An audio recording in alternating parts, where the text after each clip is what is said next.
vous êtes consultant en patrimoine chez Patriarche, une entreprise qui a d'ailleurs réalisé plusieurs consultations sur les bâtiments architecturaux de Portneuf. Donc, on est ici aujourd'hui, tout près de l'église de Pont-Rouge, pour parler de la famille Bussière, des architectes vraiment importants de la région. D'abord, parlez-moi un petit peu de cette famille-là. On a le patriarche, Joseph Bussière, est un entrepreneur en construction qui habite ici dans le village de Pont-Rouge et il est engagé par la fabrique pour construire l'église qui est derrière nous, selon les plans de David Ouellet. Ce qui est surtout important, c'est que sa lignée, donc plusieurs de ses fils, vont devenir soit architectes ou entrepreneurs, vont suivre un peu ses traces et vont avoir une grande influence dans l'architecture de Portneuf. C'est ça, donc les Bussières de père en fils, finalement, ont appris le métier. Ils l'ont appris aussi avec David Ouellet, comme vous dites. C'est un personnage quand même important à Pont-Rouge parce qu'il a été impliqué dès le début avec les Bussières. Oui, parce que c'est ça, c'est l'architecte ici de l'Église. Donc, David Ouellet, c'est un architecte très important de cette époque-là. On est à la fin du 19e siècle. Oui. Il va faire des églises partout au Québec. Et quand il est engagé ici, ça permet aux jeunes fils de Joseph Bussière de le côtoyer. Et David Ouellet prendra le jeune Joseph...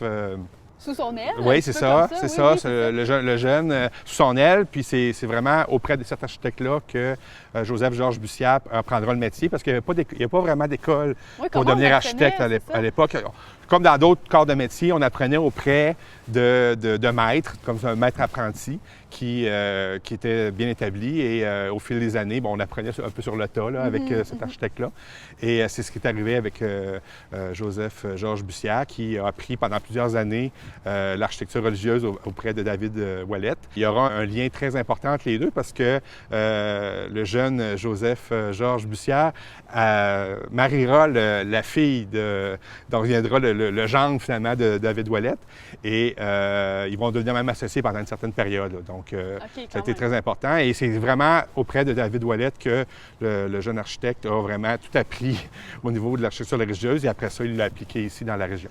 Puis dans la région de Portneuf, on sait Pont-Rouge, c'est son père finalement qui l'a réalisé, mais il y en a plusieurs autres qui a fait. Quels sont les exemples, disons, majeurs, les grandes œuvres de Bussière? La première œuvre qu'il a faite, c'est une modification de l'église de Saint-Charles-de-Grondines. C'est à lui qu'on doit les clochers là, un peu victoriens, éclectiques, qui sont assez spéciaux. Oui. Donc l'église existait déjà, mais lui, il a complété finalement l'œuvre qui était déjà amorcée. Et après ça, il en a fait plusieurs, là. Autant dans la région de Portneuf ici que dans la région de Mekinac, qui n'est pas très loin. Oui, OK. Donc Saint-Casimir, Saint-Léonard de Portneuf, Rivière-à-Pierre, c'est aussi lui qui a construit ces églises-là. C'est des églises vraiment particulièrement belles quand même absolument, dans la région. Absolument. C'est un architecte qui était très au fait des styles architecturaux puis qui était capable de faire des compositions intéressantes parce qu'il faut dire que pendant tout le 19e siècle, c'est l'architecture soit néoclassique ou soit néogothique qui est en vogue. Et en général, on ne mélangeait pas tout ça. C'était soit une église gothique ou une église classique, avec des codes très, très stricts. Et à un moment donné, on s'est lassé un peu de cette architecture-là. Et c'est en plein à la période où Joseph-Georges Bussière est arrivé qu'on a commencé justement à faire des compositions un peu plus éclatées, je dirais. Oui, avec un peu plus de personnalité, peut-être. Effectivement. Et lui, il savait bien amalgamer souvent les deux styles ensemble. Souvent, on a une église qui est plus classique, mais avec des clochers, par exemple, néo-gothiques. Donc, et ça fait des architectures très intéressantes. Et il faut dire aussi que le jeune architecte a aussi créé des intérieurs, des décors intérieurs d'églises qui existaient déjà. Parce que souvent, quand on construit une église, on n'a pas toujours les fabriques n'ont pas toujours les moyens à cette époque-là de construire tout d'un coup. Ouais. Fait que quelques années plus tard, des fois, ils parachèvent l'œuvre en décorant, en faisant un décor intérieur intéressant.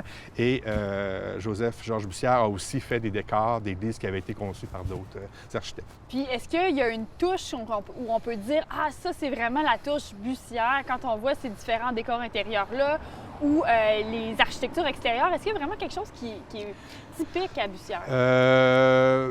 C'est pas toujours évident là, à première vue, mais effectivement, lui, il a été actif pendant à peu près une vingtaine d'années, en 1894 puis 1914. Oui, c'est ça, parce qu'il est mort jeune quand même, dans la quarantaine, là, en 1916. toutes les églises qui ont été construites ou décorées à cette époque-là ont toutes porté un jour ou l'autre sa signature. On a des beaux intérieurs comme à Saint-Raymond, par exemple, ou à Saint-Basile, où c'est vraiment Joseph-Georges Bussière là, qui a réussi à insuffler vraiment une originalité au décor intérieur. Oui, donc avoir une personnalité à l'intérieur des églises, tout comme à l'extérieur. C'est un architecte qui était bien reconnu à l'époque dans la région de... absolument. Oui, dans la province. Et assez versatile aussi, donc il pouvait aller d'un style à l'autre assez facilement. Et il faut dire que les décors intérieurs étaient souvent très fastes. Hein, c'est une époque où on en mettait beaucoup au niveau du décor en bois, en plâtre. Il a travaillé avec beaucoup de sculpteurs de la région aussi, les Giroux, par exemple, Louis Jobin, etc. Donc, c'est quelqu'un qui a fait travailler toute une gamme d'artisans dans la Mais région. les églises, c'était à l'époque le chantier par excellence là, pour faire travailler les gens du milieu. Là. Quand on avait un contrat d'église, là, on pouvait se dire qu'on est bon pour quelques années. Et en plus, M. Bussière en a fait énormément dans la région. Donc, on parle d'un personnage important à mieux connaître aussi dans la région de Portneuf. Merci beaucoup, M. Dubois, d'avoir mis de la lumière sur cet architecte-là. Merci.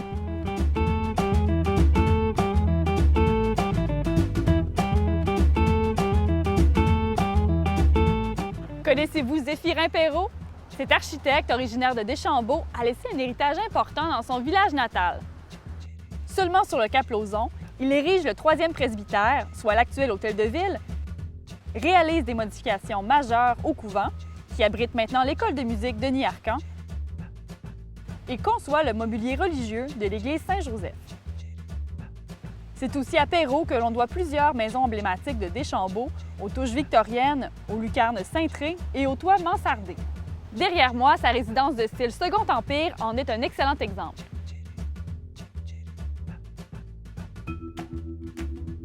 Son atelier de menuiserie et de sculpture aurait occupé l'ancien moulin seigneurial dont les vestiges sont toujours visibles en face de la propriété.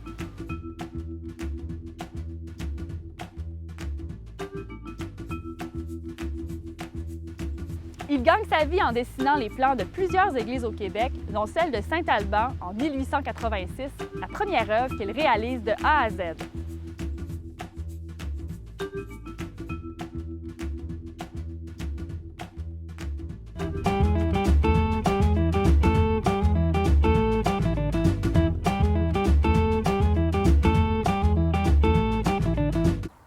Pierre Gignac, vous êtes président de la Société d'histoire de Portneuf et on se retrouve devant le manoir de la baronnie de Portneuf, aussi nommé le manoir Hale, sur la première avenue dans le cœur du village de Portneuf, pour parler de l'histoire architecturale de cette municipalité-là qui a vécu vraiment plusieurs moments importants dans son histoire. Et la première avenue, c'est vraiment un bon exemple de cette évolution-là. En parcourant la première avenue d'est en ouest, là, on peut même catégoriser en fait là, 4 espaces où on va retrouver des inspirations architecturales. Là, ça remonte là, pour la première section là, à l'est. On parle d'inspiration française, la maison canadienne d'époque. Et puis on peut aller en allant vers l'ouest, là, on va aller dans l'autre inspiration victorienne qui est venue au 20e siècle. Là. C'est ça, donc on traverse vraiment les siècles finalement lorsqu'on marche la première avenue à Portneuf. Et là, ça a été, les premières maisons datent évidemment de la fondation du village, de la paroisse. On parle de quelle année, là, les plus vieilles maisons ici? Bien, on vous dirait que de façon documentaire, il y a encore une maison qui est à l'extrémité est. Celle-là aurait été bâtie à l'époque française, donc elle était là avant 1760. La majorité des autres, on parle plus d'après l'époque anglaise. D'ailleurs, le manoir Hale ici, la partie ouest, qui était la maison d'un certain M. Delisle à l'époque, on a fait faire une étude dendrologique et puis les arbres en question qui ont servi à la construire auraient été abattus un peu après 1760. Donc il y a celle-là ou plusieurs autres là, encore dans le secteur où on remonte à la fin du 18e siècle, il faut dire. Ah oui, quand même. Donc, c'est très, très ancien. On est au début des premiers habitants de Portneuf, finalement. Qu'est-ce qu'ils faisaient, ces gens-là? Des agriculteurs, j'imagine? Oui. Il y avait, en 1787, les Ursulines, qui étaient alors les seigneuresses de l'endroit, avaient fait faire un inventaire. Et puis, il y avait, dans les limites de Portneuf actuelles, de la municipalité, il y avait environ 25 propriétés. Là-dessus, il y en a au moins 5 ou 6 où c'était de la même famille. Donc, pendant toutes ces premières générations-là, c'était les mêmes gens. Au tournant de l'autre siècle, où est arrivé des industriels auprès d'un moulin banal où on faisait les grains, où on préparait les peaux de mouton, etc. Il y avait un moulin assis. Donc, ça a demandé une certaine quantité d'employés, d'ouvriers.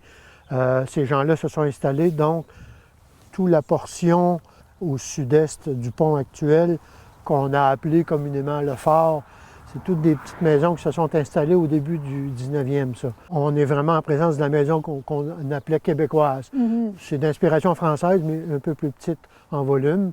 Et puis ça, toute cette portion de la première avenue et la rue de la Grève aussi, de l'autre côté de la rivière, sont de même inspiration. Mais là, on parle de la première moitié environ là, du 19e siècle. C'est des maisons qui sont très serrées. La disposition des maisons est assez différente que celle du côté est, plus vieux, ou celle même à la fin de la première avenue. Oui, bien, là c'est ce qu'on est arrivé avec l'événement qu'on a appelé la vente d'emplacement, ou carrément, comme on dit maintenant, un terrain pour se construire. À l'époque, c'était une maison qui occupait une concession qui avait parfois jusqu'à 3 arpents de large. Puis avec la petite rue Édouard-Hill qui est en face, on voit l'angle des terres par rapport au fleuve. Et là, après la portion ouvrière, on a une autre section ouvrière également, mais différente, celle reliée aux navigateurs de Portneuf. On s'est tassé, ni plus ni moins, vers l'ouest. Et puis, il y a une section qui est tout près de la rue de la Station, où plusieurs terrains ont été vendus. Puis ça, on parle de la deuxième moitié du 19e siècle. Il y a beaucoup de maisons avec le toit mansardé. Oui. Il y a des maisons de style cubique aussi dans ce secteur-là. Et puis, curieusement, la majorité de ces maisons-là ont appartenu à la fin du 19e à des gens qui travaillaient du côté maritime. Dans le chantier naval de Portneuf. On parle plus de transport maritime. OK. De transport soit de bateaux vapeur, de bateaux cargo, de goélettes à cargo là, qui pouvaient voyager en ville pour les denrées. Là. Et ces maisons mansardées, est-ce que c'est expliqué parce qu'il y avait un bon salaire, justement? Bien, forcément, faire des travaux de cette envergure-là, à même une maison, ça prenait des employés spécialisés, quelque part. Donc, c'était fait par d'autres. Et puis, il fallait payer ces gens-là. Mais il faut dire que là, oui, les gens qui travaillaient en tant que navigateurs, dont plusieurs étaient des pilotes, avaient quand même des bons salaires, ce qui l'a probablement permis là, de faire ces changements-là aux maisons. Là. OK, donc c'est vraiment reflété dans l'architecture des maisons aussi, là, au niveau le niveau de vie de ces navigateurs-là sur la première avenue.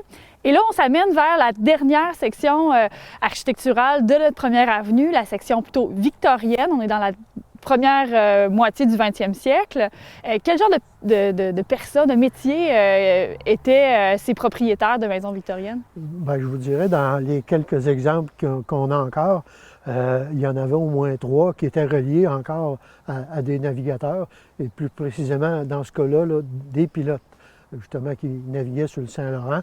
Et puis là, déjà, à cette époque-là, on avait l'association des pilotes, dont ces gens-là faisaient partie. Ça, là, on parlait de gens un peu plus fortunés. Et puis, il y en a une où, je dirais, celle qui est la plus majestueuse, si on peut dire, elle a appartenu à M. Poliquin, qui a été maire quand même là, pendant plus d'une trentaine d'années au début justement du 20e siècle ici à Portneuf. Merci beaucoup, Pierre Gignac, de ce tour d'horizon architectural de la Première Avenue. Donc, on invite les gens à venir marcher le village et à venir découvrir les différents styles. Je vous remercie. Ça me fait plaisir.